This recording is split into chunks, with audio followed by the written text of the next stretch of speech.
बिस्मिल्लाहिर्रहमानिर्रहीम। अस्सलाम वालेकुम दोस्तों, आप सबको मेरे यूट्यूब के चैनल एंटरटेन ट्रिक्स में खुशामदीद। दोस्तों, आज इस वीडियो में हम MS ऑफिस 2013 को अपने इख्तिताम पर लाएंगे। जी हाँ दोस्तों, आज मैंने इस कोर्स को MS ऑफिस 2013 को इस वीडियो के साथ वाइंड अप करने का सोचा है। आज मैं आपको तकरीबन हमारा फुल कोर्स कंप्लीट हो चुका है। बाकी जो कुछ चीज़ें रहती हैं वो आज मैं आपको इस वीडियो में कवर करा दूंगा और उसके साथ ही ये कोर्स कंप्लीट हो जाएगा हमारा MS ऑफिस 2013 का। तो चलिए स्टार्ट करते हैं MS ऑफिस 2013 से। सबसे पहले मैं वर्ड को ओपन करूंगा, ब्लैंक डॉक्यूमेंट।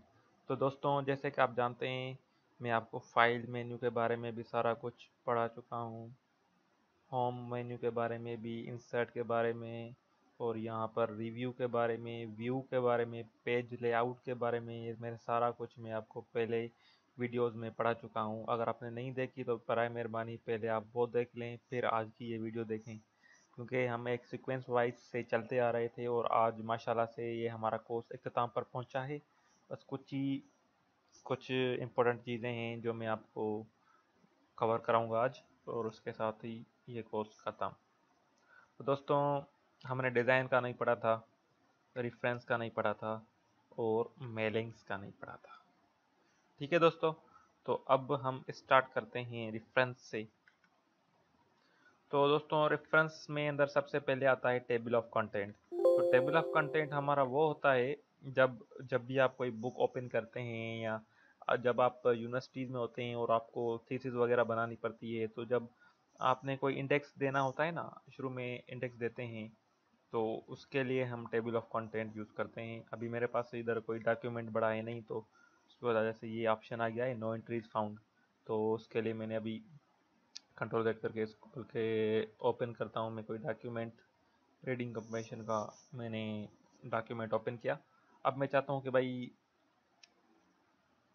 मैं अपना टेबल ऑफ कंटेंट आपको दिखाऊँ कि कैसे यूज़ होता है। अब यहाँ पर टेबल ऑफ कंटेंट में कुछ बिल्ट इन ही डिज़ाइंस पड़ी हुई हैं, आपको जो अच्छी लगे आप वहाँ से सेलेक्ट कर सकते हैं।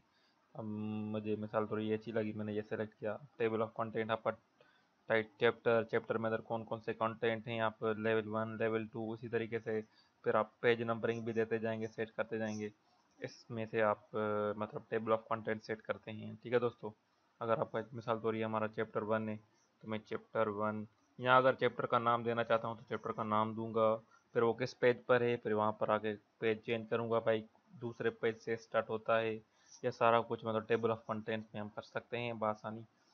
और उसके अलावा इंसर्ट, अभी मैं इसको जो है ना यहाँ पर आपको इग्नोर करवा रहा हूँ, तो जो आपके काम की चीज़ थी वो मैंने आपको यहाँ पर बता दी है। उसके बाद मैं आपको यहाँ पर आ रहा हूँ इंसर्ट फुट नोट के बारे में बता रहा हूँ कि ये क्या चीज़ है।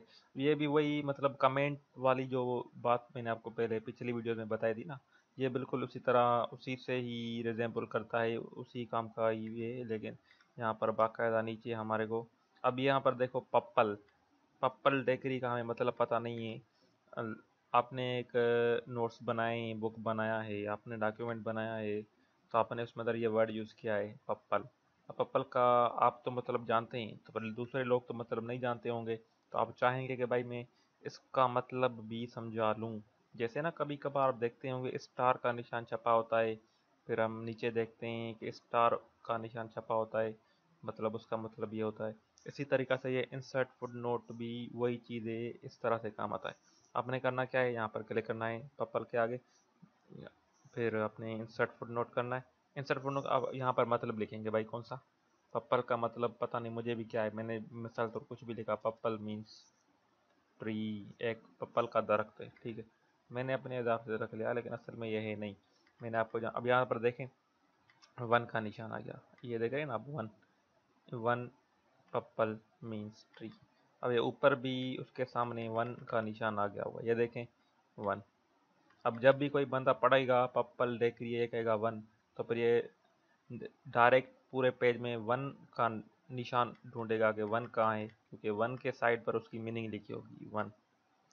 ठीक है, अब इसी तरह मैं इस दूसरे पैराग्राफ में रिटर्न का मतलब जानना चाहता हूँ कि रिटर्न का क्या मतलब है, तो फिर मैं उसके लिए भी इंसर्ट फुटनोट करूँगा और फिर return means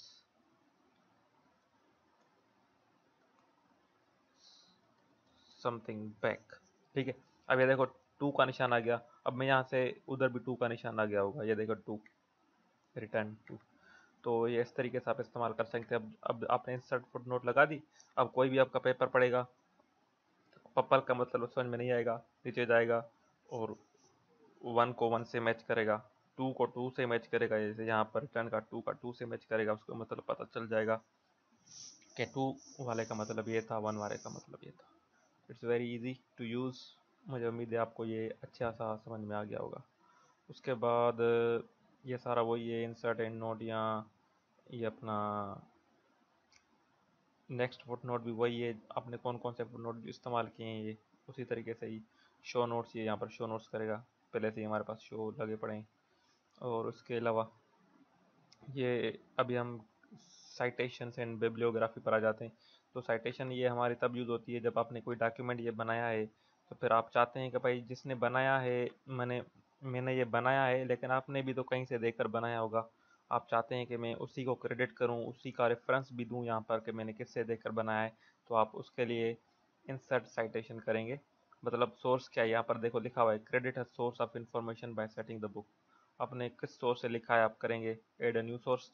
add a new से भाई मैंने आपने अगर बुक सेक्शन से लिखा है तो बुक से, जर्नल आर्टिकल से लिखा है तो वो आपने अगर बुक से लिखा है तो आप बुक सेलेक्ट करेंगे। आथर उस बुक का क्या था भाई, आथर उस बुक का नाम अमार था, लेट्स सपोज, आप समझ लो। ठीक है, टाइटल उस बुक का क्या था भाई, अर्थ साइंस का बुक था जिसका आथर ये था, इस फलां साल में जो है पब्लिश हुआ था, पब्लिशर कौन था, वो भी अगर पब्लिशर जो भी हो आप वो यहाँ पर लिखेंगे ईटीसी, फिर ओके कर देना है बस सिंपली। अभी आप देखें नीचे आपके मतलब वो रेफरेंस भी मिल गया भाई, हमारे 2017 में ये इसने बनाया था। अभी आप इसका शो करेंगे तो फिर अच्छे तरीके से बिब्लियोग्राफी में मेरे ख्याल से ये शो होता है, ये इंसर्ट बिब्लियोग्राफी। अब ये देखें बिब्लियोग्राफी में अंदर फिर हमें उस का सब्जेक्ट और उसकी डिटेल इन्फॉर्मेशन मिल गई, ये भी वही चीज़ है, साइटेशन बिब्लियोग्राफी। ठीक है दोस्तों, इंसर्ट कैप्शन, उसके बाद हम कैप्शन में आ जाते हैं। तो ये कैप्शन जो है हमें, मैं दूसरे पेज पर आ जाता हूँ।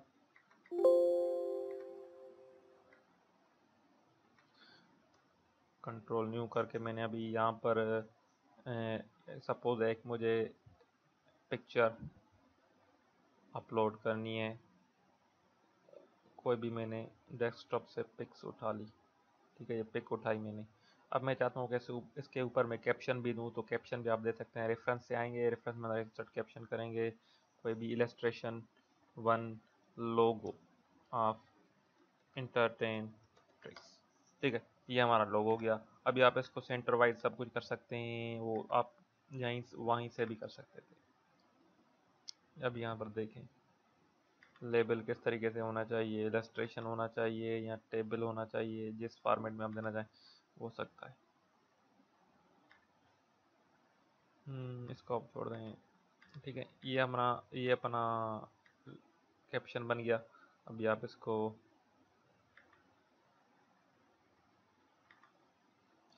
सेंटर कर दें, ये आपके तस्वीर का कैप्शन है। और उसके अलावा क्रॉस रेफरेंस भी आपका मतलब वही हाइपरलिंक की तरह काम करता है, जिस तरह हमने हाइपरलिंक के बारे में पढ़ा था इंसर्ट मेन्यू में, वही चीज़ है। इसमें अंदर आपने डॉक्यूमेंट के अंदर की चीज़ों को आपने आपस में लिंक करना होता है क्रॉस रेफरेंस में। उसके बाद ये इंसर्ट इंडेक्स, ये वही इंडेक्स है जो हम स्टार्ट में इंडेक्स बनाते हैं, टेबल ऑफ कंटेंट वाला इंडेक्स। अभी रेफरेंस, बस रेफरेंस का इतना ही। अभी आगे मैं आपको मेलिंग के बारे में थोड़ा बता दूं। मेलिंग में अंदर बस इतना हमारा काम नहीं पड़ता, बस मेलिंग में हम आप सिर्फ इतना जान लें कि आप डायरेक्टली किसी को मेल कर दें, सबको, बहुत सारे डिलीवर हैं आपके, आप सबके रेसिपेंट जितने भी हैं आप यहाँ पर इसकी न्यू एंट्री करके उसके ईमेल वगैरह ईमेल कर दे, लिख लीजिए उसकी, फिर न्यूज़ के दूसरे की ईमेल लिख लीजिए, न्यू एंट्री करके फिर तीसरे की ईमेल लिख दीजिए, ओके कर दीजिए। बस उससे क्या होगा कि आपने जो डॉक्यूमेंट बनाया है उनके नाम से ये वो उनकी लिस्ट बन जाएगी, फिर आप उनको बआसानी ऑनलाइन ई नेट से सेंड कर सकेंगे मेलिंग। बाकी इसमें अंदर ज़्यादा मैं आपको नहीं बता रहा, बस यही बेसिक जो है मैंने आपको बता दी इसकी। बाकी हमने जो डिज़ाइन के बारे में नहीं पढ़ा था, ये डिज़ाइन है। अभी मैंने इसको डिज़ाइन को खोल कर देखा, लेकिन मेरे में अंदर डिज़ाइन डॉक्यूमेंट में खुल नहीं रही। शायद मेरे में इस ऑफिस में अंदर कोई करप्शन है या कोई ये फाइल्स अंदर है नहीं, क्या पता। मुझे भी इसका भी मसला समझ में नहीं आ रहा था। मैंने बहुत कोशिश की इस डिज़ाइन का, आ नहीं रहा था। और हाँ दोस्तों, यहाँ से आप वाटर मार्क भी लगा सकते हैं, कोई सा भी वाटर मार्क लगा सकते हैं। डिज़ाइन में अंदर आके पेज का कलर चेंज कर सकते हैं, पेज के बॉर्डर लगा सकते हैं यहाँ से। बाकी आप यहाँ से बनी बनाई लेआउट डिज़ाइन भी ले सकते हैं, लेकिन अभी मेरे में ये डिज़ाइन काम नहीं कर रही। आप अपने ऑफिस में चेक करके देखें कि आपके ऑफिस में कैसे ये काम कर रही हैं, और अगर कर रही हैं तो मुझे बताएं, अगर नहीं कर रही तो फिर आप छोड़ दें। ठीक है दोस्तों, तो बस यही था आज। मैंने आपको फ़ाइल के बारे में भी डिटेल में बताया, होम मेन्यू के बारे में, इंसर्ट के बारे में, पेज लेआउट के बारे में, रिव्यू एंड व्यू के बारे में फुल डिटेल में आपको एक्सप्लेन किया, समझाया। बाकी ये जो मैंने रेफरेंस और मेलिंग को मैंने वाइंड अप कर दिया ऐसे ही जल्दी जल्दी में आपको समझाने के लिए, क्योंकि इनका इतना काम है भी नहीं। जिनका काम होता है मैंने आपको वो अच्छे से समझा लिया है। अगर उसके बावजूद भी आपको कोई चीज़ समझ में नहीं आई है तो फिर आप प्लीज़ मुझे बताएं, मैं आपको साथ फिर हाज़िर हूँगा, मैं आपको दोबारा से समझाऊँगा वो सारी चीज़ें। ठीक है दोस्तों, तो यहाँ पर हमारा MS ऑफिस 2013 खैर से कोर्स कंप्लीट हो गया। अब मैं जस्ट एक वीडियो बनाऊँगा, आपको दिखाऊँगा कि CV कैसे बनाते हैं। CV एक प्रोफेशनल CV बनाऊँगा, जो चीज़ें हमने सीखी हैं उन्हीं टेक्निक्स, उन्हीं चीज़ों को इस्तेमाल करके मैं CV बनाऊँगा आपके सामने, आपको वीडियो में दिखाऊँगा कि कैसे CV बनाते हैं।